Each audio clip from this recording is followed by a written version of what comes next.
In loving memory of Harold Sanders. He's one of my dearest friend's father. I had an opportunity of meeting him once, and I can see where she get her kindness from. At the time that we recorded this podcast, he was in hospice care.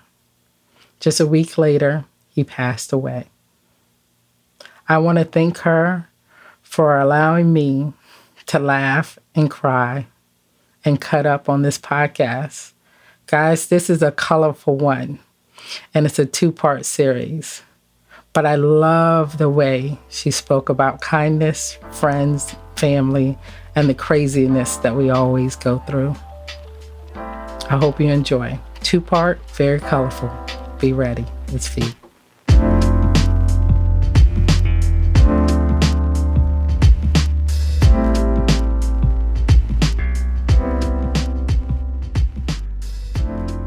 Hi guys, this is Regina with Chemo Glow. My guest today is my girl, Vanessa. She is one of the few people who know me best. And I'm going to apologize up front. I have no idea how this episode's going to go. Heck, I don't even know what episode this is. I think this is episode 5 because I've been doing shorts in between. But we're just going to chop this thing up because both of us have been locked in the house for at least 2-3 weeks now because of what's going on in the world. But let me first introduce you, have her say something so I can get her on the mic. Hey, V. What up? So you are... So you guys already know how this is going to go. And I think she's on her second glass of wine. So, and I'm on my first. So this is going to be interesting. But this is my podcast. I've been wanting to get her on the podcast for the longest. I was going to do a 3-part special with her and 2 other ladies. But because of the world today, we're all quarantined in our house, sitting still. She's in one city, I'm in another. So we're doing this FaceTime thing and just recording. So, V, how you doing over there? I'm hanging strong. I was about to get a nasty word out my mouth. They don't take these kids back to damn school. I'm going to choke somebody out. That's how I'm doing right about now. How long have you been in the house? Well, I'm not so bad because, I'm an essential job, which honestly, it's a blessing. However, I've been, my job I can do from home, and I have to because, my child is home. Yes. Because they kicked them out to school, and that's what they did. They kicked them out. How old is your daughter? They kicked them out. 10 years old. Oh, that's nothing but fun times. You better leave my baby alone. Leave her alone. 10 going on 25. Well, at least you're not driving back and forth to like cheerleading and tumble and all that stuff right now. Well, I tell you that is like you start to miss that stuff after the first week. Is like woohoo, I'm home. Yeah. And after the first week, second week, it starts going downhill from there. Well, are you still paying? Am I still what? Like paying dues while you're not driving up and down the road? Yes. I was about to say a curse word, but yes, of course we are. The cheer actually did something better. They said, if you can pay, because we still got to pay our staff. Yeah. We really want to make sure that they're able to take care of their households. If you pay half, just let us know what you can pay. So they actually did, the gym, what they did was very, I'm trying to think, I don't want to make up my own words. Yes, that's going to happen a lot, guys. Just be ready for it. I appreciate them. However, dance, they just took the damn money out. They said a word. I was like, what the hell? We doing Zoom dance classes. Y'all need to cut that in half. That's like our Zoom tuition fee. That's just like our girls go to daycare, or excuse me, it's not a daycare because we pay tuition, but we're still paying tuition. They did decrease the rate, but they're essential workers. And let me just say, I appreciate my girls' teachers so much. Oh, yeah, man. Because that's 8 hours. You think about that's 8 hours. These teachers are dealing with these kids for 8 hours. And sometimes longer. Which is majority. Yep. Yeah. It's majority of the day. And, they need to just come and get their kids and take them back. That's what they need to do. I mean, I don't know why they're tripping. I have no idea. I'm like, I want to drop them off. I cannot wait to stop, drop, and roll. I'm going to tell them to stop, drop, and roll. That first week back, man, parents are going to be throwing their kids out the car. I think I'm going to go on vacation. I think I'm going to go on vacation every day from 8 to 4. I like straight vacation. Turn my phone off, straight vacation. Yeah. But enough about that. As you can see, we are locked in the house. Let's talk about how we know each other and talk about your experience with the Glow. So I met you in 98. We won't get into details because it'll be a whole fight the power movement and we don't want that. But I met you in 98. We have been friends. We have been sisters. We are sisters. You've been my roommate. How long did we live together? A year. A year. And then I met my husband in Hawaii where you met him too. So you were there when I met my honey. Yeah. Oh, man. You were there. Oh, wow. Yeah, I forgot all about that. No, I didn't forget you was there, but it's I was like, you forgot. That's usually what I do. You were at the very beginning of our courtship, and it was funny. So funny. So we've known each other for a while. We went to Hawaii together. I met my honey there. You remember when we disappeared on the boat for the reception? Yeah. Me and my honey was out there talking forever, and I left you in there with only myself. Yourself. That's right. Go ahead and put it out your mouth. I did leave you there by yourself, wandering around the damn boat. Well, you knew Ed, and you had met Talisha. I couldn't be with Ed. Ed was getting married. Ed had his own stuff going on. So that's right. I totally dumped you. I went outside. I should have taped a Titanic with just one person. Because me and Tavares was out there for a long time. Y'all had to come out and get us.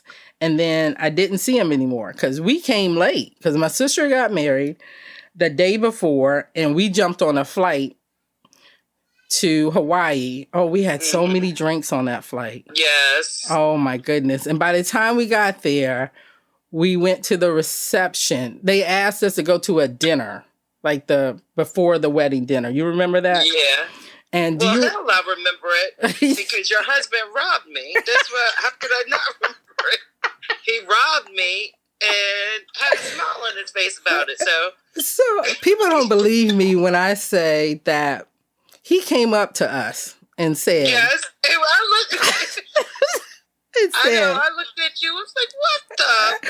Who is he talking about? I'm gonna need your $42." I was like, "Listen, Negro, if somebody would have told me 42, somebody would have said 22. I would have said, hell no. I can go to somewhere fast in Hawaii. I don't want no $42 meal. And remember, the meal wasn't even all that. It was garbage. And what did my honey do? He pointed to the ATM. When I said, I don't have any cash on me, he said, there's an ATM right out there. I wanted to choke him out.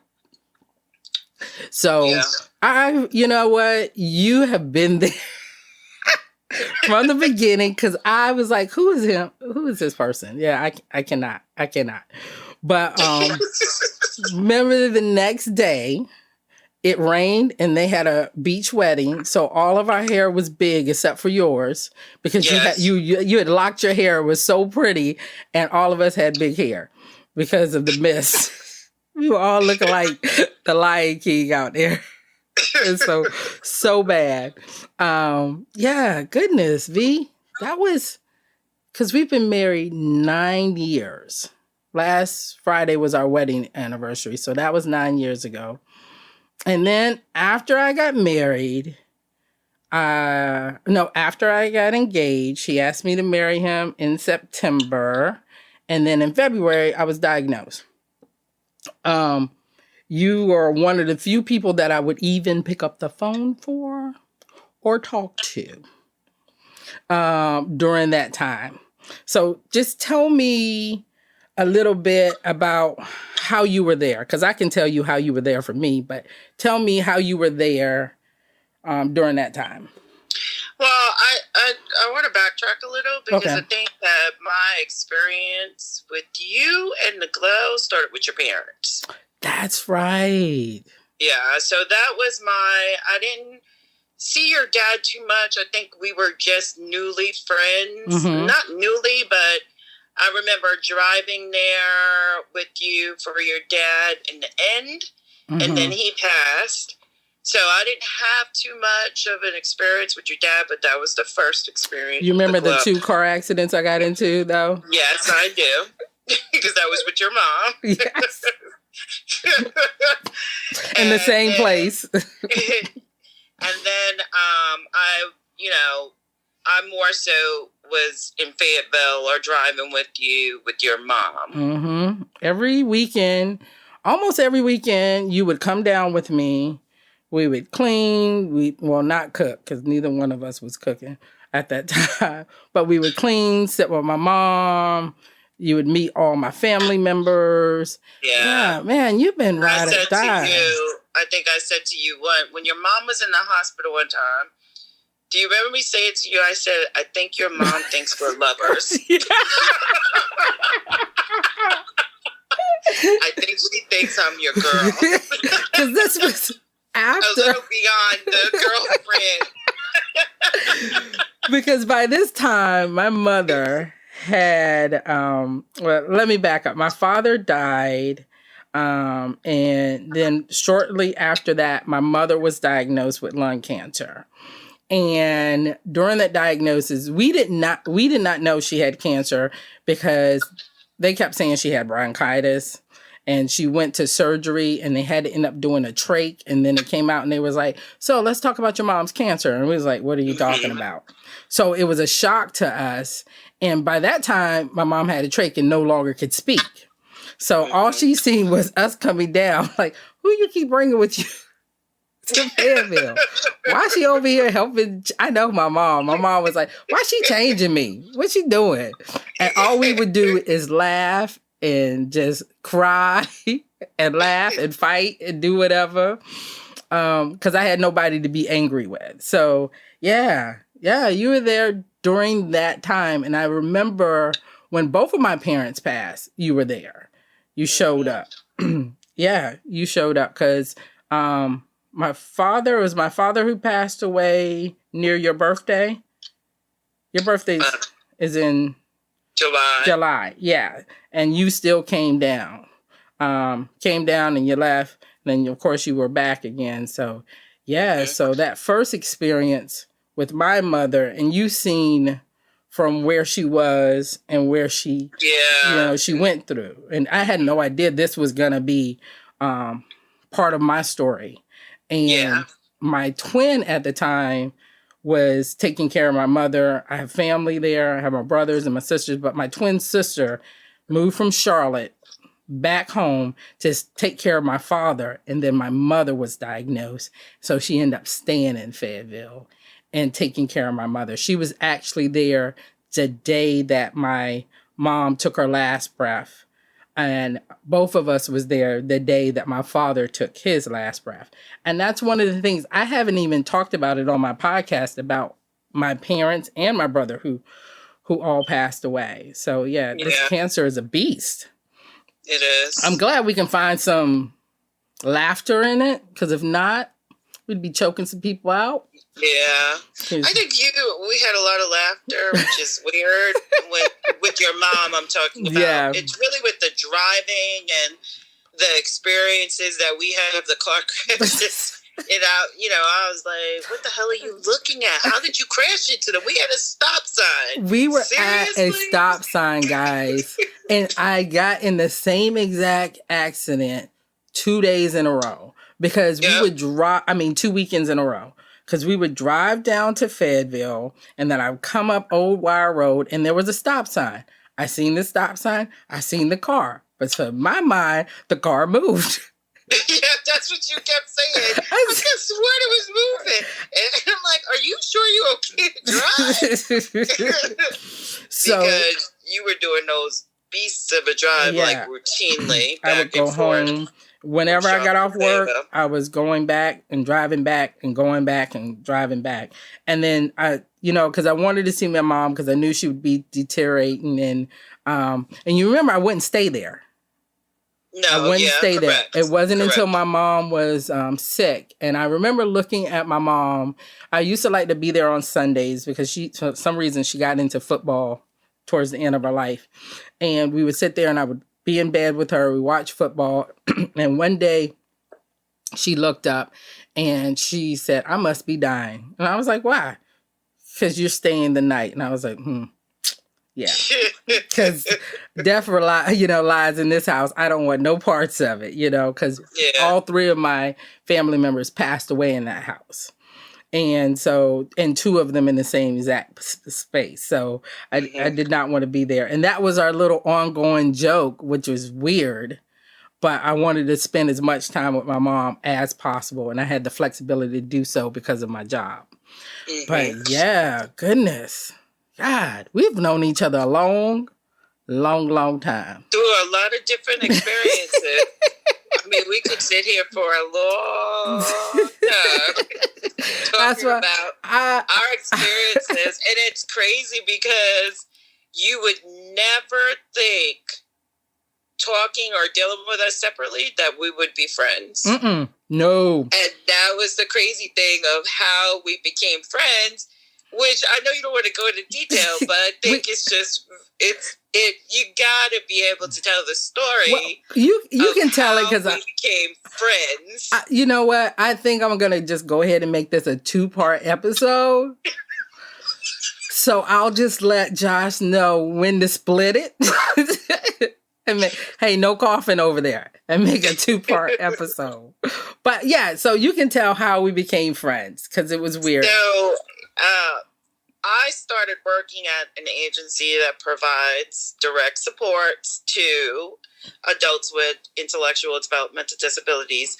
Regina was there as a supervisor. I came in and, she didn't, I remember trying to ask Regina because the agency and they were trying to do the okey doke. They gave me some of these women that were very challenging, very difficult, and hard to staff. Mm-hmm. And Regina had a certain amount of group homes. And I remember one day sitting and asking her, like, I can't even remember the details I asked her. I was asking her questions, and she, was rushing around and saying, well, this is what you got to do. This is what you got to do, blah, blah, blah. But we never really hung out or anything like that. Nope. She just answered my questions. And then they called me in at one point. This is when they fired me. Now, mind you, Regina again and I had never hung out. No, I had just moved from Fayetteville to Charlotte, and I actually got that job from a little newspaper. They said they were hiring, and I came in, and the guy was like, so what do you want? And I was like, I want your job. And so I got the job. And so when you came in, I was on fire because I had so many residential facilities, and I was doing my thing, and I had it staffed, and they hired someone opposite of me. And then they brought you in. Who was clueless. Who was clueless to it. But I was such in my way. And I was doing my own thing. And you were actually supposed to be shadowing that other person. Who? I know. I don't even know. Who now? I never saw. I don't even know who that was.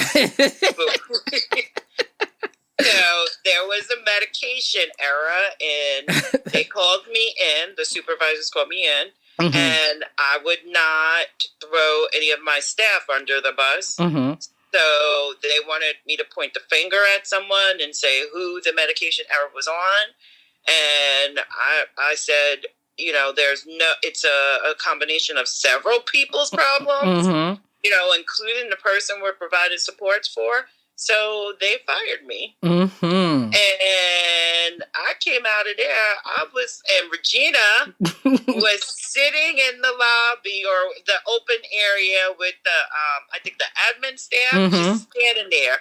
And I walked out the door. And then when I walked out the door, she looked at, I don't know if you said something to me or I came straight out and said, do you know they just fired me? You did. You came straight out. I was like, oh my goodness, what's going on? Gina said, I don't know if I was amped up. I'm sure you were on 10. You were real special in that moment. Regina, correct. I am, as you know now.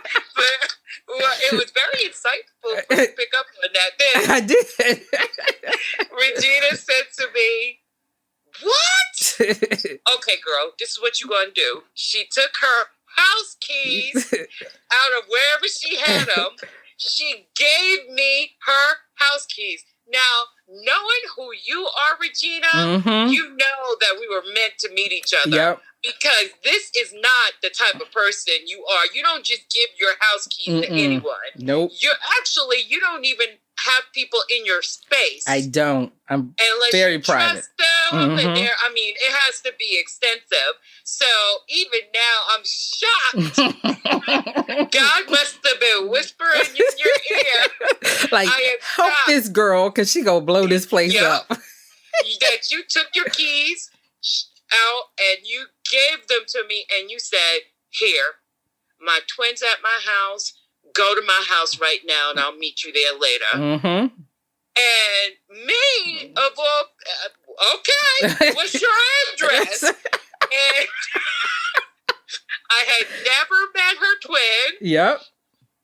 I drove over to her house and, hey, I'm Vanessa, and I'm blah, blah, blah, blah, blah, and sat with her twin until Regina got there, and it's went there from on. Yep. From there, we've been friends. Ever so since. Many experiences. It is amazing.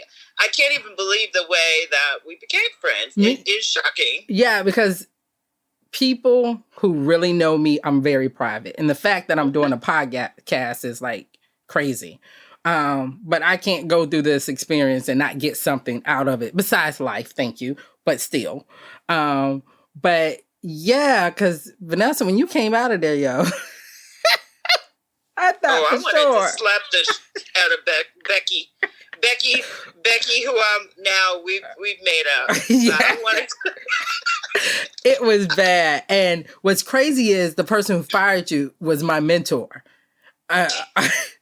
He's still my mentor. No, he didn't fire me. He had Becky fire me. Remember? Robert didn't fire me. Becky fired me. I'm going to have to bleep out all these names. No, it's cool. Just don't use their last name. And then, of course, I went on a rampage and wrote them a letter saying you fired me because I was African American. This is a black thing. It was not. It was a medication error. And guess what? Tag, you're it. You the last one in. So she gonna be the first one out. But that's the energy that she brought into that office, because we had an office across the street, across the hallway. And you had came into the other office. And I was like, if I don't get this girl out of here, we're gonna be on Action 9 News. And that's how we started our friendship. Yeah. Yep, it is. So that is so crazy. Goodness. Yeah, we have been hanging out forever. Even when you became my roommate. Mm-hmm. We won't go into all the details, but I was like, pack your stuff. I'm going to get this truck. You're going to put everything on it. And we're going to move all your stuff in one night right now. And she was like, what? Pack your stuff? No.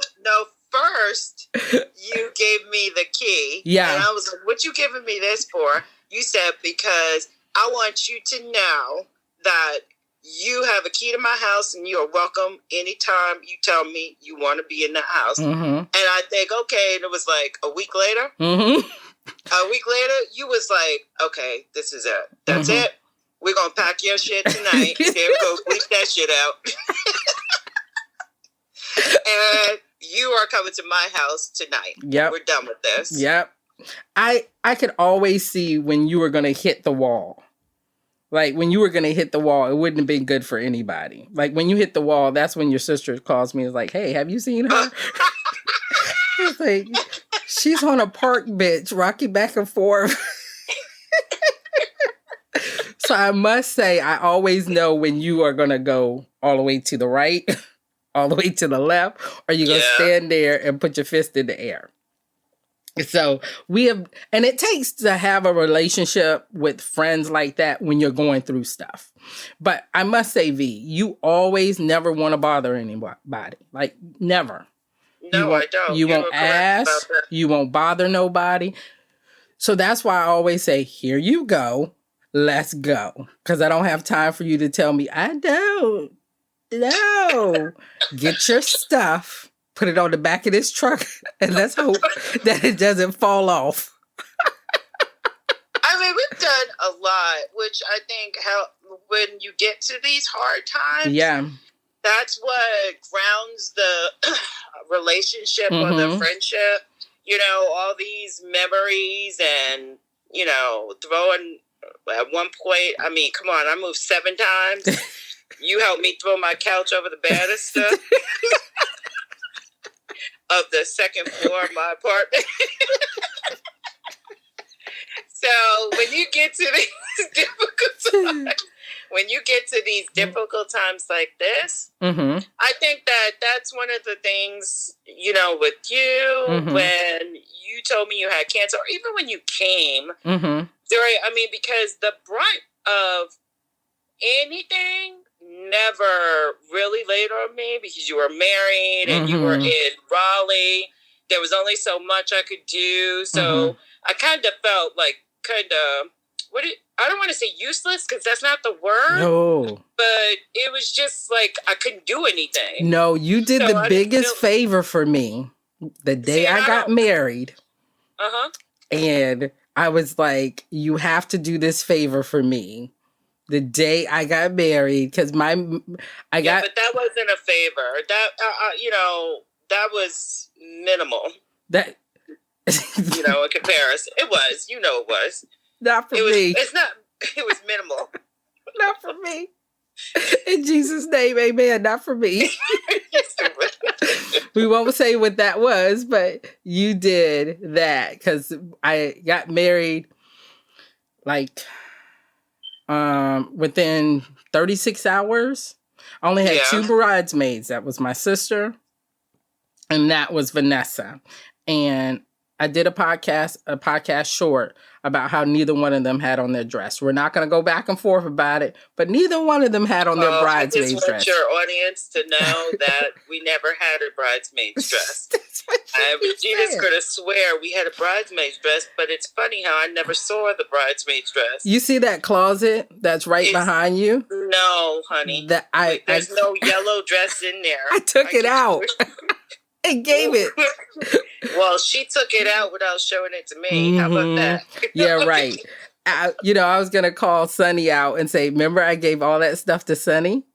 Because she was helping folks, people who needed prom dresses. I don't remember that. See, that's your problem. And that's your problem right there. So anyway, we digress. We're coming back. But no, you are not useless, because I could call you and tell you anything, like all my thoughts, and people think that you gotta have like faith. Like if you have faith, you can't be worried, or if you have faith, you have to believe. Like people try to tell you how you should be when you're sick. Yeah. And I used to say, well, call me when they cut off your left titty and then we can talk. Yeah. Yeah, I remember you calling me and saying. And then I'm like, call me when your skin is missing on your side. Yeah. Or call me when your hair is trying to grow back, but it burns. Yeah. People would really be like, oh, you got cancer because you did the mammogram. What? Okay, let me not choke this person out today. So, no, you were there because there's only few peoples that I can tell my, did I say peoples with an S on it? You sure did. Welcome to the club. That is because that special mixture I have up there. There's only few people that I can actually just be myself, say what I want to, and not be judged about my, what's coming out. And you'll tell me, Regina, whoa, but I get it, but you won't slam me for feeling that. So I would stay at your house because at this time I was living in another city. We'll just say Raleigh, since she has always thought that I lived in Raleigh. I've never lived in Raleigh. Well, it's close to there, right? We'll keep it at Raleigh. You and Bryce say the same thing. So, we'll keep it at Raleigh. But I used to have to, during treatment, I had a great job that allowed me to drive back and forth to go through treatment. And the only reason why I was coming to Charlotte, because Charlotte wasn't cancer. Charlotte was home. Where I was living at was cancer. So that's the only reason why I kept driving down there. But, your daughter was there. I would come down. You would see me with nothing. Like I would need your help with sometimes if my lymphedema was bothering me or if I'm showing you my surgery scars. And then one time you connected me with this most amazing woman, Miss Ingrid. I had called you and you said, hey, you should come and talk to Ingrid. Do you remember this conversation, ma'am? No. So you were like, hey, I got somebody in my office who's going through something. You should come by. And I have heard of this person.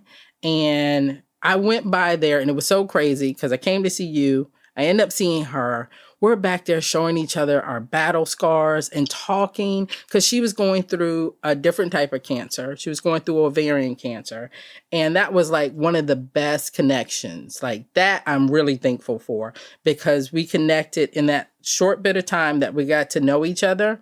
I still have her last voicemail that she left me because we were supposed to get together after her PET scan, but it didn't go so well. And then at her funeral, her husband came up to me and said, hey, you're Regina. And I was like, well, how do you know me? Because apparently Ingrid had a couple of conversations about what we were going through, and it was nice to be able to share. So that connection, she will always have a special, I'll always have something for her. She's like, be a part of my heart. She was just amazing. And, but the thing is, like with that, I don't remember having that conversation with you, but I remember the intent of it because Ingrid was very discouraged. Yeah. Very discouraged. Like the cancer, it beat you up physically, but it was really demolishing her emotionally. And one thing about you, Regina, no matter what you've gone through cancer, you may have been in the dumps, but the next day you came up swinging, you came up, your spirit was up, as we all know. Okay, so one thing is we don't all know. I'm not a morning person. I'm not what is it? I'm sensitive, but not touchy-feely, not really that talkative type of person, even though at work they don't believe this, but I have to talk to you guys. It's not my choice. I just have to. However, you are that type of person where every morning we woke up, every morning, you would say, good morning, sunshine. And I'm like, what the hell is the matter with her? Who could be this damn happy in the morning? And no matter what you have ever gone through with your parents, whatever, you've always had an upbeat attitude. You'll curse a motherfucker out in a second. However, I'm gonna have to bleep. However, you always keep an upbeat spirit about you, no matter what. And I remember that throughout all that you've gone through with the cancer, you have continued to say to me, even in your worst times with your lymphedema, I probably pronounced that wrong. That's all right. With your breast getting cut off, with, the surgeries that did not go the way they were supposed to go. Yep. You have always continued to say, good morning, sunshine. Hey, sunshine. What's going on? People think I just started saying that. That is my thing. Stuck with me with Ingrid. It's like she was beat down, and I said, God, I need to connect her to Regina because, she had a really, really bad cancer. Of course, I didn't know how bad it is when you have ovarian cancer, but I'm sure you did. And I couldn't do anything for her, but all I could think was connect her to Regina. And what's crazy is her husband wrote me, Ingrid, and her, after she passed, Ingrid wrote something, and her husband mailed it to me. And she'd always said, no matter what you do, after you're done with having kids, I need you to take out your ovaries. Breast cancer is a beast, but ovarian cancer is a monster. So I still have the letter from her husband that I will continue to cherish and keep. And when I set up my whole podcasting closet in my new home, that's going to be in my frame, sitting right there to remind me of the people that I've met during this time. And there's been quite a few people that I've met, and the people I'm continuing to meet, because I can't let what I am going through or have went through, because it's never over. You got to take medication, or it's never over. I never want for this just to be in vain. So even like when you would call me and say, I didn't want to bother you, I'd be like, chick, really? First of all, I should slap you because of that. Number one.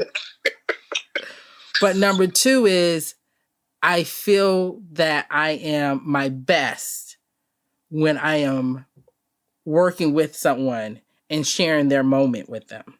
Because I remember how private I wanted to be. And my husband was my protector. You had to go through him to get through me. But I started to realize that by going through him, that had to be hard on him.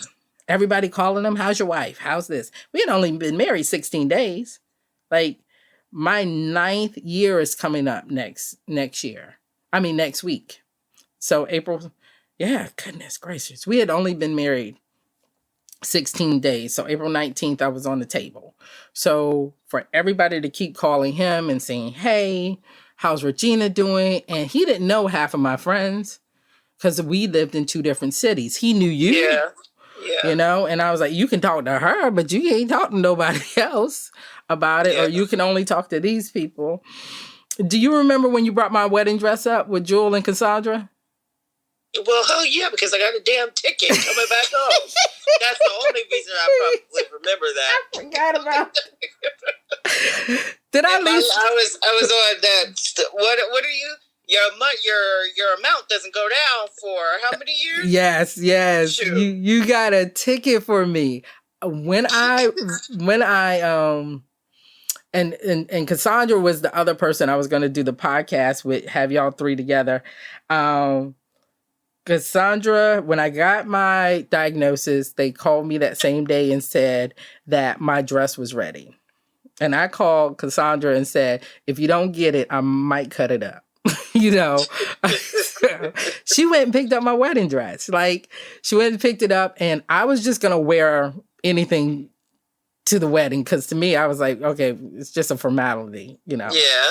And y'all drove my dress up, and y'all were yelling at Tavares, "You got to get out! You can't see her in her wedding dress." So he went on the side of the house and he planted me all these beautiful flowers and plants on the side of the house. And did we go out to lunch after that? Yeah. Then y'all went to lunch, and then y'all were out. Yeah. Came back that night. So I don't know how you think that you wasn't part of the process. Come on, man. Because please. My personality and who I am is I am a hands-on doer. Yeah. And to me, these things are not really that much hands-on. So it doesn't feel like. Well, let me tell you. Example, as my mom was going through her illness, hands-on, like caring for her. That's what I mean. Like if I'm not doing something physically to touch you and let me help you put this on, and let me help you take that shower or that bath, and what do you need? You need me to go pick up medicine? Which is meaning when I say earlier that I didn't have the burden, it burdened not in a negative way, but just in the feeling of, what do I need to do? Tell me what I need to do so I can do it and be a part of healing. I didn't do that. Well, because you weren't here. So to me, I didn't do too much of anything. Well, Tavares used to show me when you would text him and say, "How's Regina doing?" I bet you don't even remember that either, do you? Nope, sure don't.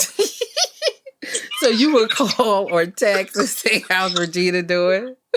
Or you would call Sharon or whatever. But those are the friends, because you're not a snowflake. If you listen to my podcast episode 1, which I don't know if you have yet, but if you listen to it, I talk about snowflakes. Those are the people who are there in the moment. They want to be there because you were diagnosed with something.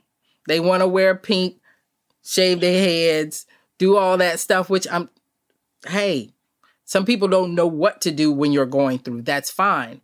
But they disappear if they're not part of the process.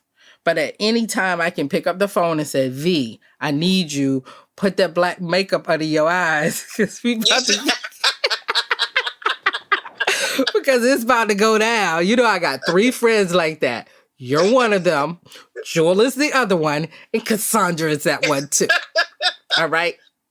Those 3. Could you imagine all 3 of us together doing that? Oh, my God. But if you think about all of y'all came up to bring my wedding dress. The 3 people that I needed to do it. And now Jewel, I have known since junior high school. Maybe, junior high school, because we went to 2 separate elementary schools. I met Cassandra through Jewel, and then I met you, and now you know Jewel and Cassandra. And y'all are all 3 different personalities. But y'all all came together and got that ticket on the way home. Got that ticket. On the way home. So no, that is like amazing. And you're not a snowflake. You're not the ones that melt away. Because I had some people who were like, "How dare you don't invite me to the wedding?" And I was like, somebody better get that person. Because they either thought it was a shotgun wedding, thought I was pregnant, because I didn't tell a lot of people what was going on. And then when they found out, they were like, "But how dare you?" They weren't like my cousin DeMero that paid for my wedding dress. He couldn't make it. That was his gift to me. They weren't like that.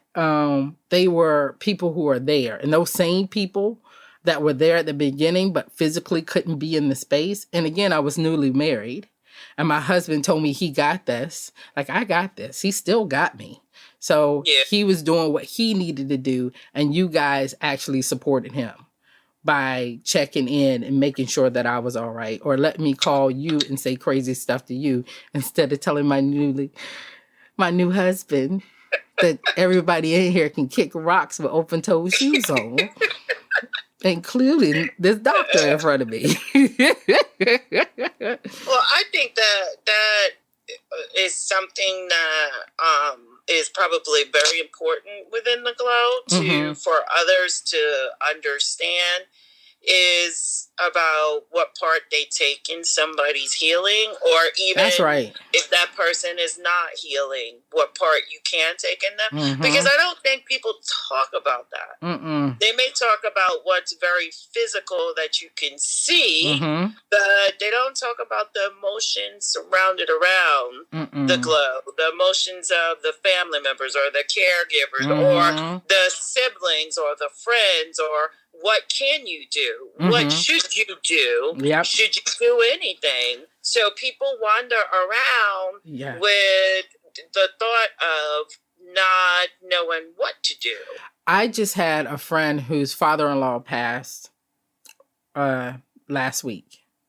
And before he passed, she called me and was telling me about her experience with him. And she kept saying that, you know, he's ready. He's telling me I'm okay. And I'm telling him, no, you need to fight. And I was like, allow him to say what he needs to say. Because between you being his daughter-in-law and he has his son and then he has his wife, he's making sure that you're okay. Mm-hmm.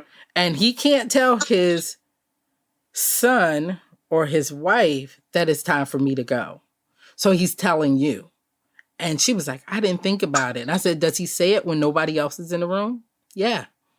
And I said, let him know it's okay. Because people think when you stop fighting, you know, that you've given up.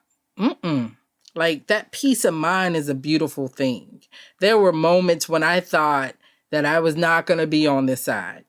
The stuff that I was going through, the blood clots, the stuff that was outside of the initial diagnosis, I didn't think I was going to be here. I was having many moments. But the one thing my husband used to say, you can have that moment. You just can't live in that moment. Like, express it. Have it. Let it go. Scream, cry, shout, curse. Do whatever you need to do. But come back.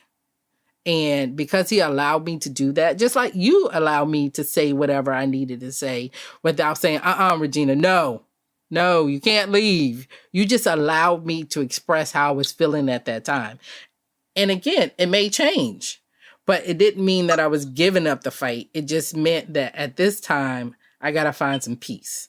And my peace is telling you that I'm okay. And I had to come to that point where I was like, I'm okay with whatever happens. Doesn't mean I ain't pissed as hell that I had to go all the way to Hawaii, find this man that I love, and all of a sudden this goes on, you know? So, but I was all right in that moment where I was at. And every day that changes, right? Every day that changes. So is there anything else that I went to the left, to the right, and in the middle? Is there anything else about this glow that you've experienced or brought you closer to, or anything you want to talk about? I think that my experiences with you, meaning your mom, your dad, you, even though I have to say you are quite different than a lot of others, because even dealing with Ingrid versus you, you know, again, your personality is strong. No matter if your body is weak at that moment, I've never seen you emotionally just broken down. Again, I'll say you may curse, you may cry or whatever, but still, like, I've never seen you, like, just break down, and where I thought that you were just going to completely fall apart. Not saying you wasn't there. I just never saw that. Which is why I think when I used to talk to Ingrid, maybe I didn't say it to you, but I did say to her, you'll be okay. You'll come out of this. Only because I saw you come out. So to me, I didn't understand the semantics of her cancer, ovarian versus breast cancer. It was just a cancer to me. So I did say to her, and I remember it, she was just like beat down right before I went to Korea, which is right before she died. And she said, Vanessa, I think it's it. I think this is the end. I'm not going to make it. That's what she said. She was saying, I'm not going to make it. I just think this is the end. It basically, And I said, Ingrid, this is not the end. You'll beat this. Mm-hmm. You'll be fine. And, saying those things to her, and, I don't know if she took it the same way you would have taken that, only because she was beat down. Yeah. She was beat down. And then I said, you'll be fine. Just continue to do what you're doing, pray, whatever. Because she would talk about praying in the church. And then I went to Korea and she died. Yep. So it's just like, but dealing with you, your family, and the struggle that I saw you go through, and then you now having cancer, I think has helped me with my father having cancer. Yeah. Because even, and we'll get to this, I don't feel like they're me. Yeah. I had anything, even though I see the signs on the paper and, take this medicine. To me, I don't have anything. Yeah. What are you talking about? But yet, my father going through his and just, it's a lot. It's like a punch in the gut. I remember when you called me, I was actually recording a podcast, and I was doing the intro to, these 3 words, how they change your life. Like, I was in the middle of the recording when you called me, and you was like, I didn't want to bother you. And had I been in front of you, I would have said, smack. What are you talking about? But it's a lot to take in to hear another family member say, I have cancer. Or then you start to say, well, when did you go? How long has it been? And you start asking all these questions, and you realize that people block it out and people don't want to believe and people can't believe. Like, for me, I was mad. I was mad because I just had 3 loved ones pass away. Mad. I seen how people gawked at my mom when they would walk into the room when she was sick. And I even seen church folks come and try to get my mom's tithes while she was on her deathbed. Yeah, that was pretty. And so it was like literally she took her her last breath the next day, but they were still there. But I never wanted anybody to walk into a room and see me in that way. So I was very private on purpose because I know how much, and you seen how much it took out of me, because every time I walked into my mom's room, I wouldn't let her see that part of me because because they draw from your energy. Correct. They draw from your energy and you not being able to be near your father and him needing to be in a different care facility or go see another hospital and move and be closer. That's a lot to take in. And I remember you saying, I need him to fight. We need to make these memories. And I knew you were not going to listen to me at that time, that you were talking because you were speaking what your true feelings were. And again, it's not they're not trying to fight. They're trying to figure it out. And well, what does this mean? For me, let me say I was trying to figure it out. But some people would say if I was quiet, I wasn't fighting. If I was cursing, that's not godly, So that I understand. And I know that, is your dad still in the hospital now? Did he? Yeah. Okay. And I appreciate you doing this podcast because you got a lot going on in your life right now. So we're definitely going to keep your father in our prayers and your family, because being a caregiver, being a loved one, having, a daughter, miss her grandfather and things like that, that's a lot. So you just got to remember, you're not going to always have the right things to say or know what to say.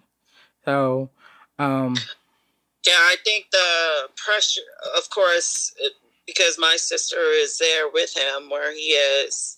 I can see the strain for her. And of course, the reality is he's had a better relationship with her. Yeah.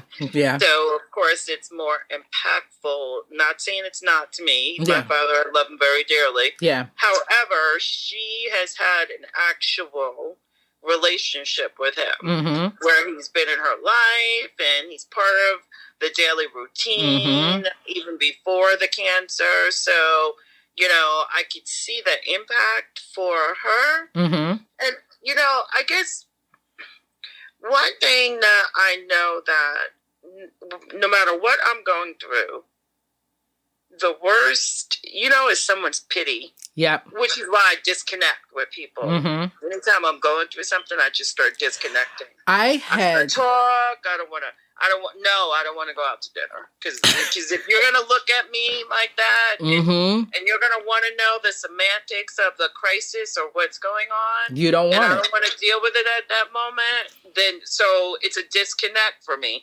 But one thing my father said, which is I guess this is just the same thing, because you just said it to me. He said, yeah, I haven't been taking anyone's calls except yours. And I was like, what? Why are you just taking mine, Dad? He said, because you don't put pressure on me. There you go. You just talk. You don't ask me why I'm not doing this, why I'm not doing that. Because I don't want it. I wouldn't want someone to do that to me. Oh, and we know this. So, we'll talk about that fight later. I'm just like, I just want him to have a great conversation and be in a good mood. So the last thing I'm asking him is, I'll ask him about doctor's appointments, but I'm like, hey, what's going on? So do you want to take a walk with us, Dad? Or what you been looking at on TV? The last thing I'm talking about is his cancer. Yeah.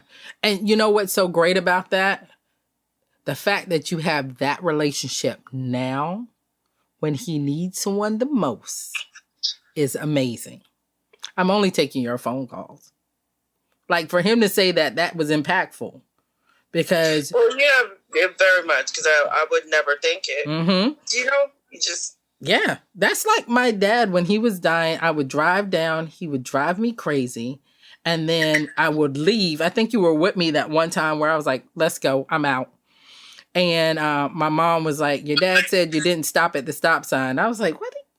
Looking at me driving away after they got on my nerves. I done drove 2.5 hours and I left in 30 minutes. So I knew that he was okay and our relationship was okay. Because I wasn't a daddy's girl. So I knew that our relationship was okay. Even they don't say it. I knew that we were good. So having that is a great thing. Having that is a great thing. Now, I know I'm going to have to do a part 2 with you, but I'm not going to let you get off. I'm just going to say right now at 56:53, it's a part 2. So we're going to move into our next segment. I have to remember it's 56:53. So at 57, we're starting. Hi, guys. This is Regina, and you're listening to Chemo Glow. I've been on the phone with my girlfriend, Vanessa, for an hour, and I know that we have to do a part 2 because, we could talk all day. She getting sleepy, but I have at least 30 minutes out of her. So she can get sleepy all she wants to. But if you listen to part 1, you probably heard her brush past a moment where she said, we'll talk about that later, or we'll get into that later. So she's giving me permission to get into it. And then she'll just tell me to shut up if she doesn't want me to talk about it. So Vanessa is, like, when I tell you, she is my dearest friend. Like, she is my road dog. There's nothing I wouldn't do for you, V. You know this. And I happened to be down in Charlotte, and around October, right before October, or a little bit after October, I was down in Charlotte doing a Healing Hands or something workshop. And I brought my girls with me. So I had them stay at Vanessa's house for a couple of days. And then they would stay over at my other girlfriend's house. And I was stressed out. And V doesn't know that I wanted to fight her that weekend. Like literally fight her. And so Vanessa and I had gotten in a conversation, and I know that her father was sick, and we were talking about different things. And I'm sitting across from her with her bowl of wine, because she doesn't drink a glass. She drinks a bowl of wine, right? And we're having this whole conversation, and we're talking about doctor's appointments, and she's asking me what's going on with me, and I'm asking her, so what happened? Because I do not forget. Chemo brain is special, but I don't forget certain things. And I was like, what happened to that doctor's appointment? And she said, what doctor's appointment? And that's where it started. So would you like to elaborate, or you want me to tell my side of the story when I said I wanted to choke you out? I don't even remember it anymore, as we all know.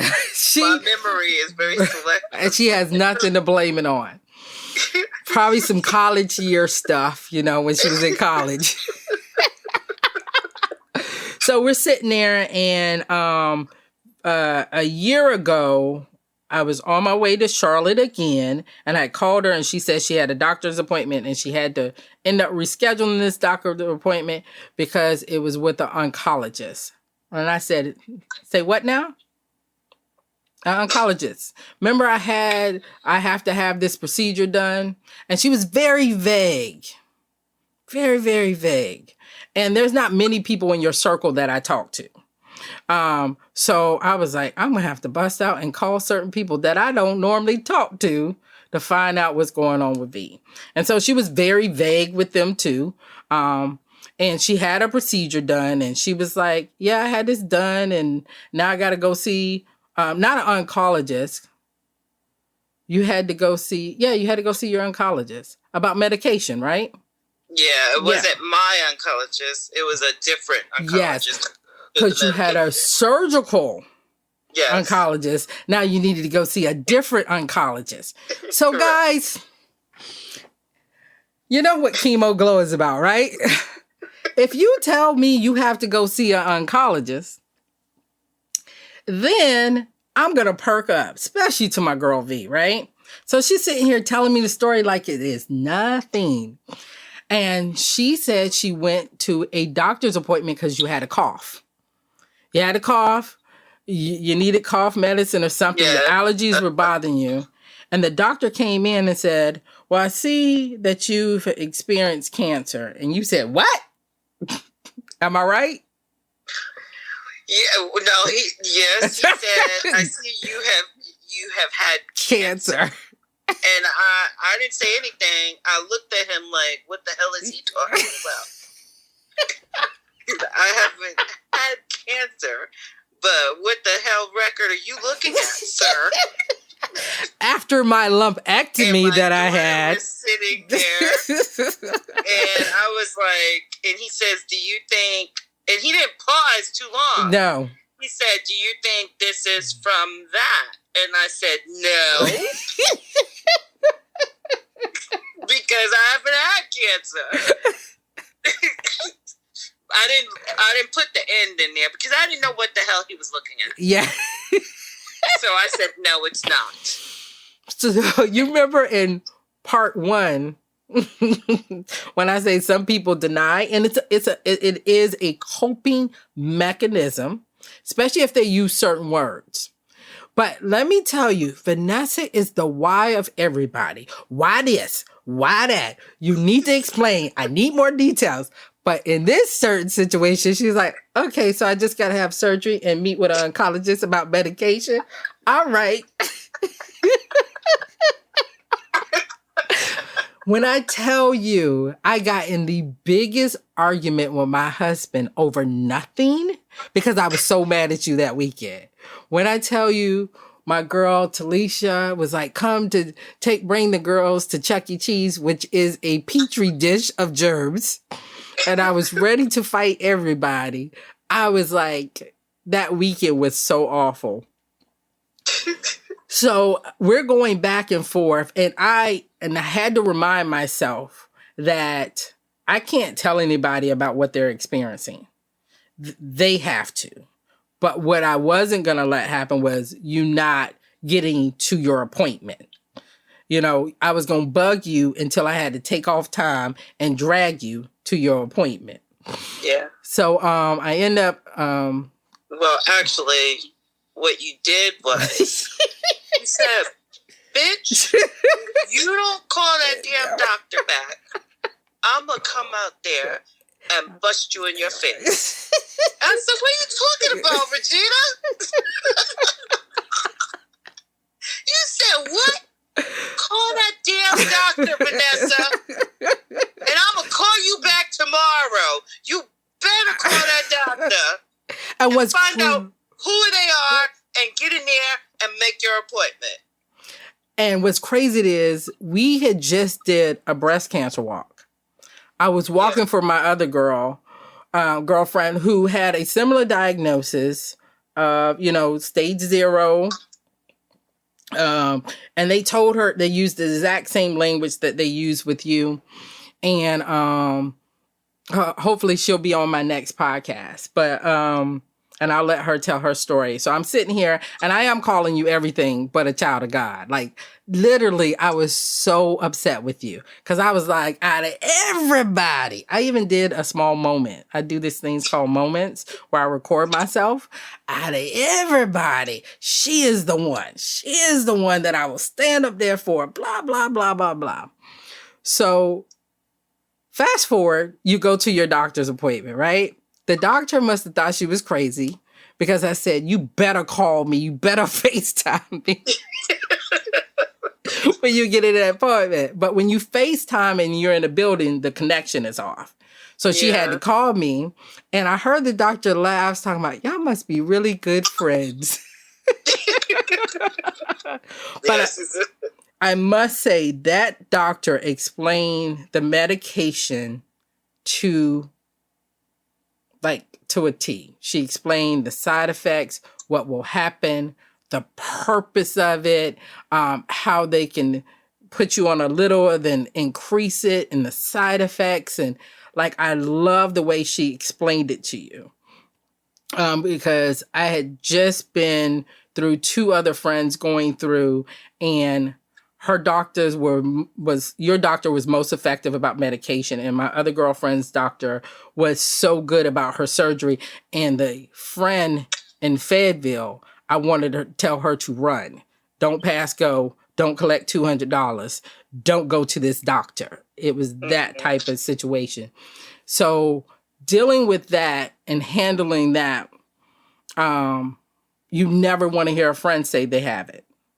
You never, just like you never want to hear a family member say they have it, or you never want to hear a friend not say they have it.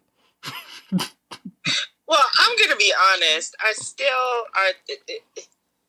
The way the doctor explains it, or the doctor explained it, she did not say cancer. She said you're 0. What is that? Negative? What is it called? Stage 0. Okay. So we had this conversation. I said, so tell me what stage that is. She said 0. I said, but it's a stage, right?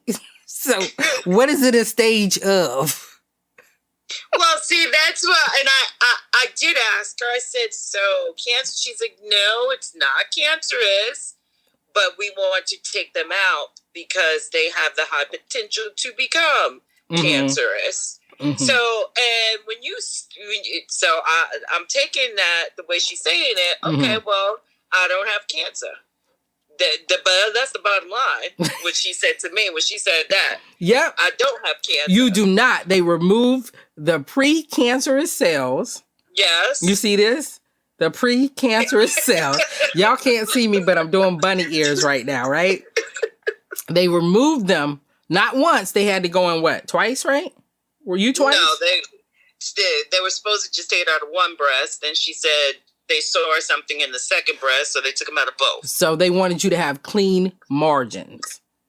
Yes. Yep. Those are words they use. They do. They use those words when they talk about breast cancer. that we can laugh about it. In Jesus' name, amen.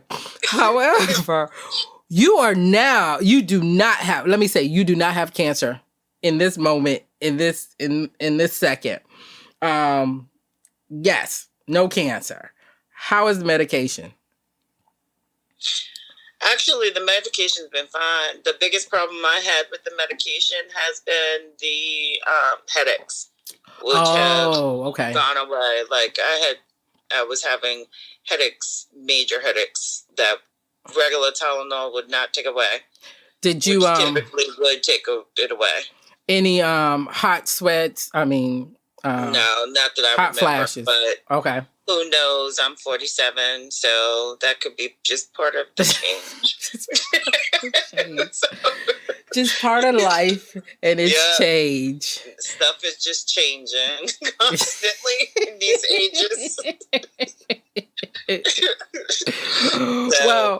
I think the medication has been good. Mm-hmm. You know, it's exhausting taking medication this much.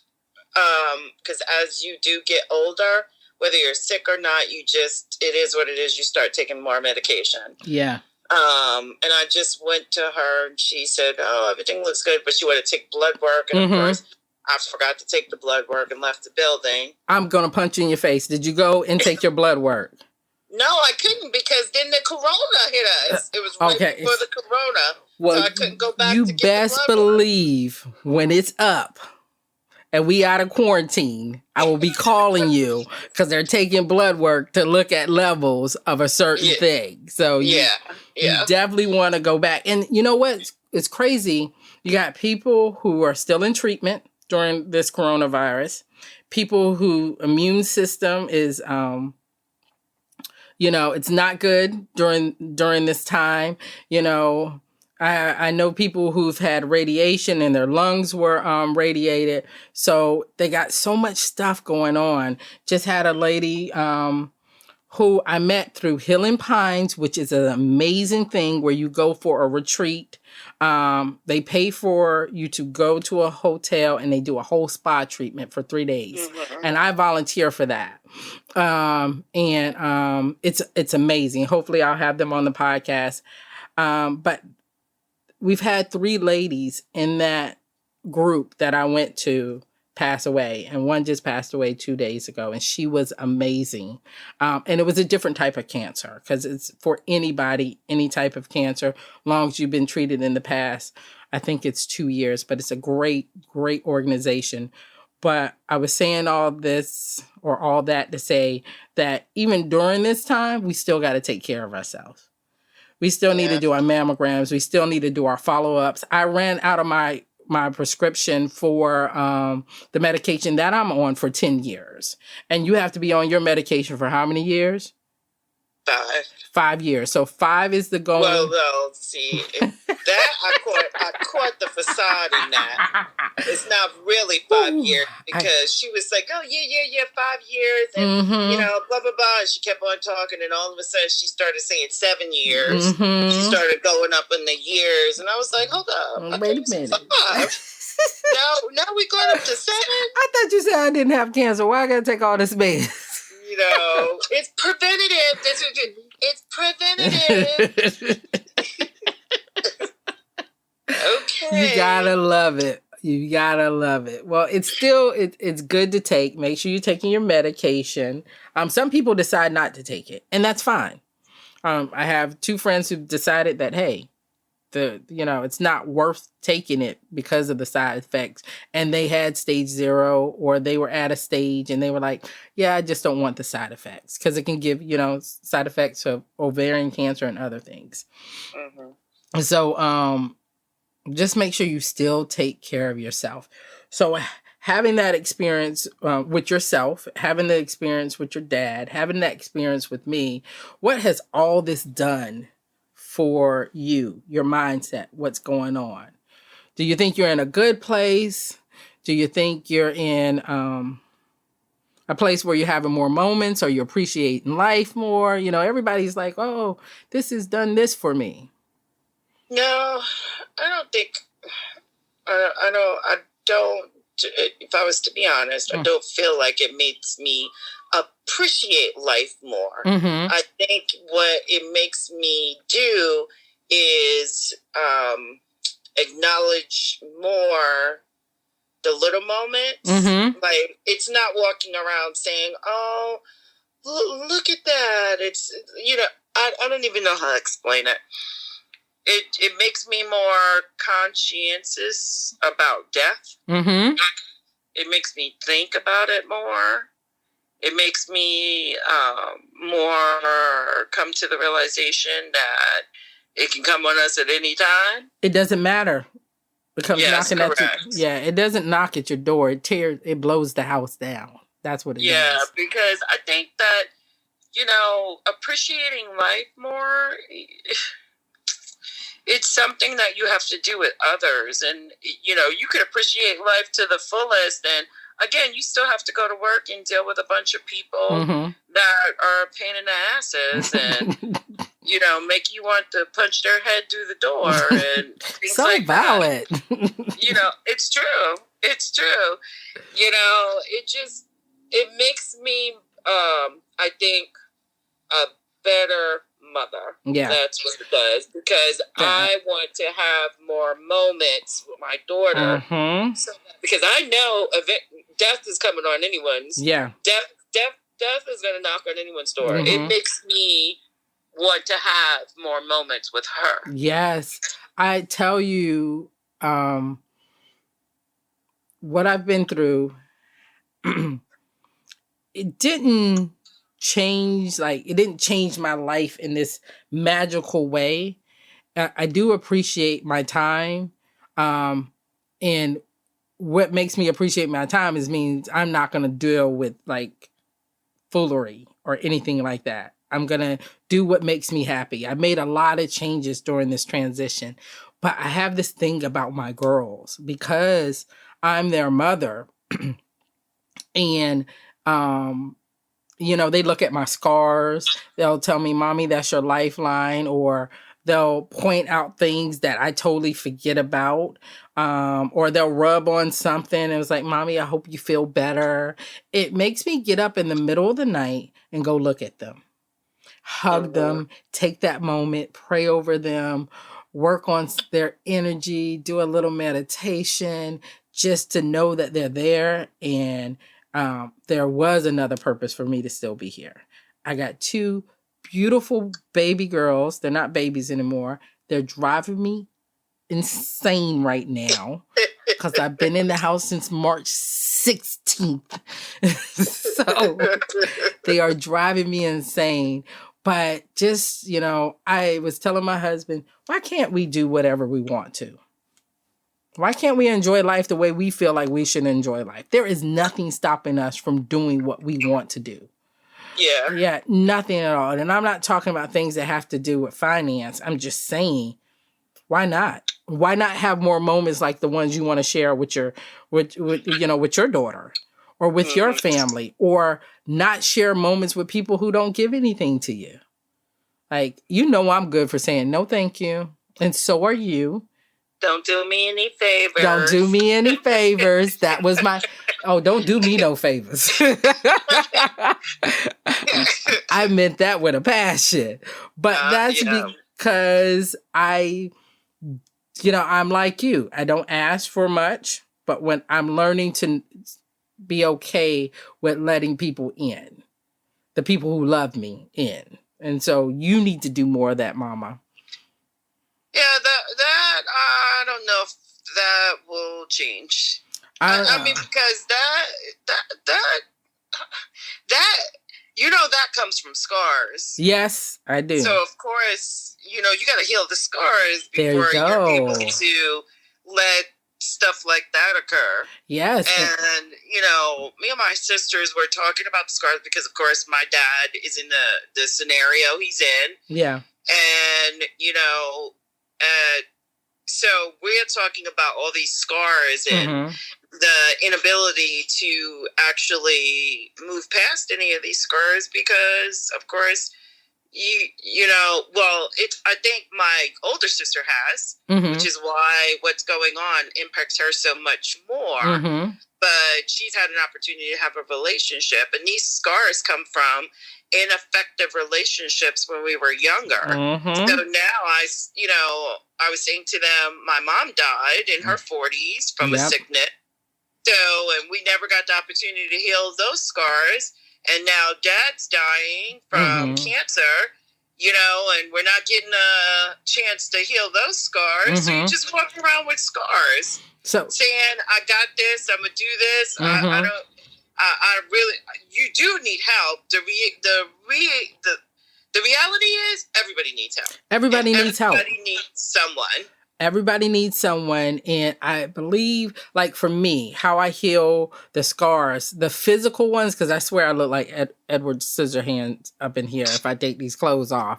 But I look good. I remember my doctor said, do you want to look good inside or outside your clothes? And I'm looking like, why can't I have both? But my second surgeon, she made me look good all the way around. But self-healing really helped me. Me taking care of myself. My honey said, you need to be a little bit more selfish. Guess what? That's what I am. I'm a little bit more selfish. Doesn't mean that I'm trying to put you out there, but it means that I need to take care of myself. Because he said, if you're no good, how are you going to be good to me and the girls? I can't. Because I'll be working on these scars and this scar tissue that just builds up. So self-care, like this Peloton right here, that's my self-care. I get on it, I jump on it, I feel better. Last week I was killing it for 2 weeks and then I stopped because all of a sudden I hit a brick wall. But I knew that I needed to get back on my bike because of the endorphins, I feel better. And then I can mentally process stuff.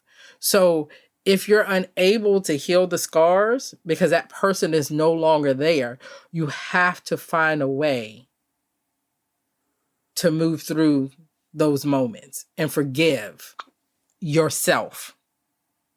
I'm not that big on, I forgive you for being the butthole that you were. No. I forgive myself for spending that time thinking about you when you were the butthole you were. So I forgive myself for that, and now I can move forward. Because sometimes that forgiveness is asking a whole lot. But I can see that your eyes are drooping. No, my phone is down. So when I pull my phone down, everybody always thinks I'm going to sleep when really it's down. The phone is down. People don't know that we're FaceTiming and I'm doing this podcast. And I know my husband's like, shouldn't they been done? But he should have known better when I was going to call you and do a FaceTime podcast that'd be a whole hour and 30 minutes. And I'm just surprised ain't nobody came downstairs in your house yet. Or my dog hasn't barked or my kids haven't stuck their finger in it. Because Marcia's on her phone and that's where she wants to be all day. Tell her she can thank Auntie. She doesn't say anything to me. She's so smart and gifted. Well, one thing I would say, make sure you tell your sisters, do their mammograms. Continue to do your mammogram. Do yourself your monthly check. I don't care if you got to mark it on your calendar. Go to your doctor's appointments, do your follow-ups, and do self-care. That's what you need, self-care. Is there anything else, ma'am, that we didn't touch on? Some things I'm going to have to tell again. Josh, please just edit that whole section. When we was dropping those bombs, just edit that whole section. But is there anything else you would like to say about the glow? Besides, you have like this amazing, gorgeous friend that, the glow doesn't define her. She defines the glow. You like how I did that, didn't you? The glow doesn't define her. She defines. That's right. That's right. That's what Chemo Glow is about. Getting your own glow out there. All right, Miss Vanessa. Well, I want to thank you for this long podcast that I got in two segments. And hopefully I'll have this posted up in the next couple of weeks. Okay. All right. Peace out, my people.